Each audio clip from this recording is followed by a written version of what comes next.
There are three camps in this election.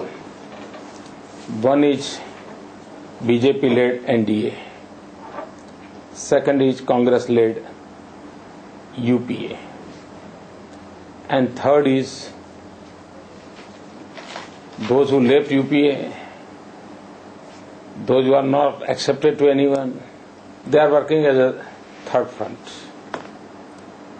तो एक तरफ परिवारवाद है, दूसरी तरफ तकवाद है और तीसरी तरफ राष्ट्रवाद है.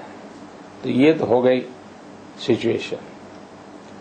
जैसे जैसे चुनाव निकट आ जाएंगे बाय एंड लार्ज पोलराइजेशन होगा कांग्रेस लेड कैंप में या बीजेपी लेड कैंप की ओर. बाकी लोग हैं वो छुटपुट उनका थोड़ा बहुत प्रेजेंस महसूस होगा, ज्यादा कुछ होगा नहीं. और मैं साफ देख रहा हूं कि देश एक मजबूत सरकार चाहता है, एक अनुभवी मजबूत नेता की प्रतीक्षा कर रहा है. और इन सारे कारणों से दूसरी तरफ पिछली सरकार की विफलताएं, महंगाई, बेरोजगारी, उन्होंने जितने वादे किए थे वादे देश की अपेक्षा पूरी न हो तो मैं समझ सकता हूं, लेकिन वादे पूरे न हो जरा गले नहीं उतरता है. अगर वो कहते हैं कि हम 1.5 करोड़ रोजगार देंगे और अब कहते हैं कि हम 5 लाख लोगों की छुट्टी हो जाएगी, ये बहुत बड़ा कॉन्ट्राडिक्शन है. वे कहते हैं कि हम आम आदमी की सरकार है लेकिन महंगाई को रोक नहीं पाए. अब अटल जी के जमाने में अटल जी ने जब दिल्ली सरकार छोड़ी तब प्याज 8 रुपए मिलती थी, आज प्याज 16 रुपए मिलती है. तब गैस सिलेंडर 270 में मिलता था, आज 370 में मिलता है. तो ये उनकी विफलताएं आम आदमी से जुड़ी हुई हैं. सिक्योरिटी भी एक अहम इश्यू है कि भाई आप सिक्योरिटी को कैसे डील करना चाहते हैं.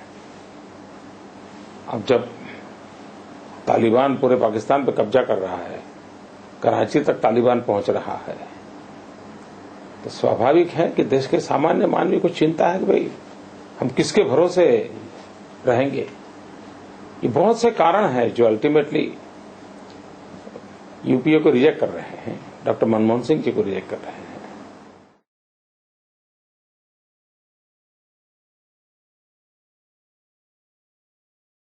बहुत सरल बात है, डॉक्टर मनमोहन सिंह जी सचमुच में लीडर है ही नहीं. वे खुद भी कहते हैं कि मैं लीडर नहीं हूं.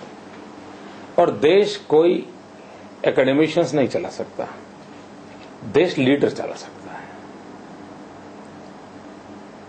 इंदिरा जी क्या पढ़ी लिखी थी वो पता नहीं है, लेकिन शी वॉज अ लीडर. तो देश लीडर चला सकता है. नरसिम्हा राव प्रधानमंत्री थे, वो लीडर थे. और इसलिए देश की नब्ज को जानने वाले लोग देश को चला सकते हैं. लाल बहादुर शास्त्री जी बहुत अच्छी तरह देश के नब्ज को जानते थे और उन्होंने बहुत कम समय में हमेशा के लिए छवि छोड़ी. अटल बिहारी वाजपेयी जी देश के नब्ज को जानते थे.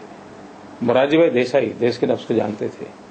चंद्रशेखर जी वो जनता के बीच में रहे हुए जनता से उभरे हुए लीडर थे.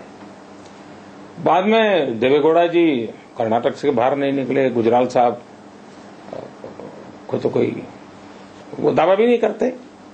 वैसा ही मनमोहन सिंह जी का हुआ. और इसलिए देश को लीडर चाहिए. मनमोहन सिंह जी को देखेंगे तो वे 5 साल में सभी राज्यों तक भी नहीं जा पाए हैं.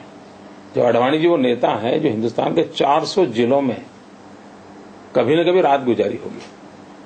अब इतनी धरती को जानने वाला व्यक्ति, बेदाग जीवन है उनका भी, कोई दाग नहीं है अडवाणी जी के जीवन पर.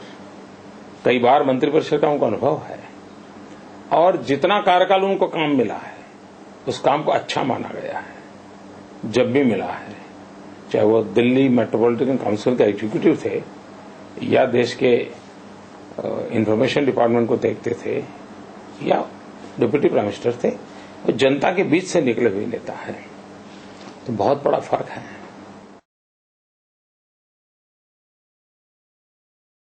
मुझे तो कोई नहीं कह रहा है. क्या बात है? मुझे कोई नहीं मिला. अंबानी ने कहा था. मुझे तो कोई नहीं कह रहा. आप इस इंटरव्यू को देख लीजिए, किसी ने प्राइम मिनिस्टर शब्द उपयोग नहीं किया. किसी ने नहीं किया. किसी ने नहीं किया. आप इंटरव्यू आपके पास होगा, देख लीजिए. क्योंकि मुझे इस चीज की जानकारी नहीं है. क्योंकि मैं जहां जाता हूं, जब भी मैं कहता हूं आडवाणी जी प्रधानमंत्री होंगे, ऐसी तालियां बजती हैं, लोग इतना खुश व्यक्त करते हैं, इतना आनंद विभोर हो जाते हैं। मैं तो यही खबरें सुनता हूं।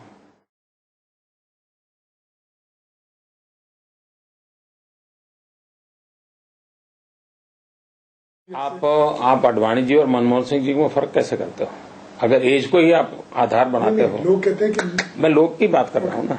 अगर लोग को आडवाणी जी और मनमोहन सिंह जी दो कैंडिडेट आज, और अच्छा किया, मैं कांग्रेस का धन्यवाद देता हूं कि उन्होंने कम से कम ये घोषित किया कि उनके प्रधानमंत्री के कैंडिडेट डॉक्टर मनमोहन सिंह जी हैं, तो देश की जनता को सरल रहेगा कि किसके हाथ में देश सुपुर्द करना है। अब देश को तय कर रहा है कि मनमोहन सिंह जी की आडवाणी जी, तीसरा ऑल्टरनेटिव का सवाल नहीं उठता है, और इसलिए उस विवादों में गुजरने की भी जरूरत नहीं है। और दोनों की एज फैक्टर देख लीजिए, दोनों के एक्सपीरियंस देख लीजिए, उसमें कोई इतराज नहीं है।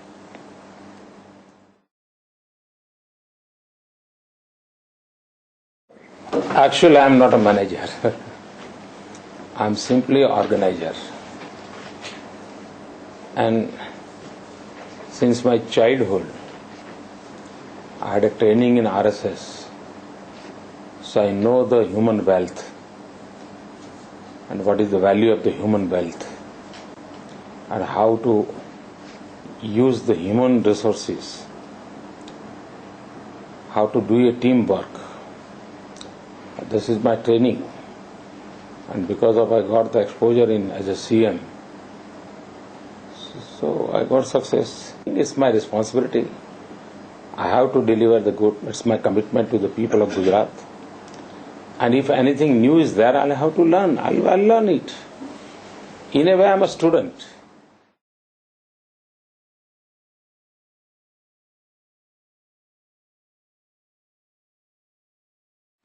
मैं गुजरात का मुख्यमंत्री हूं, और मैं मानता हूं कि मुझे गुजरात के मुख्यमंत्री पद से कोई हटाएगा नहीं। आज शाम को नरेंद्र मोदी का क्या होगा, ये नरेंद्र मोदी का एजेंडा नहीं है।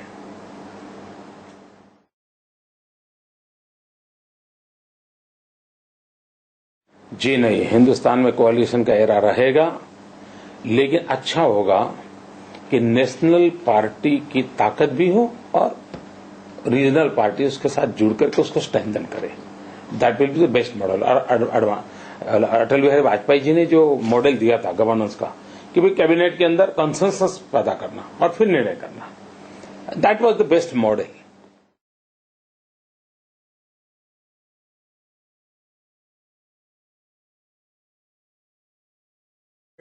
नहीं, दो चीजें अलग हैं। आप देखिए, राज्यों में कोalition की चर्चा हो सकती है। भाई इस राज्य में कोalition से तो ये प्रॉब्लम है, यहां पर अकेली सरकार है तो ये सुविधा है, इसकी हो सकती है। आप राज्य की तुलना में देश की तुलना करेंगे पॉलिटिकल अरेंजमेंट की, देखिए रीजनल एस्पिरेशंस बढ़ रहे हैं, और मुझे लगता है कि नेशनल पार्टियों ने इसको एड्रेस करना ही होगा, सबको साथ लेके चलना होगा। छोटे छोटे राज्यों के नागरिकों की और उनके माध्यम से उनके नेताओं की विकास के संदर्भ में जो अपेक्षाएं हैं, उसको इस देश ने ध्यान में रखनी ही पड़ेगी।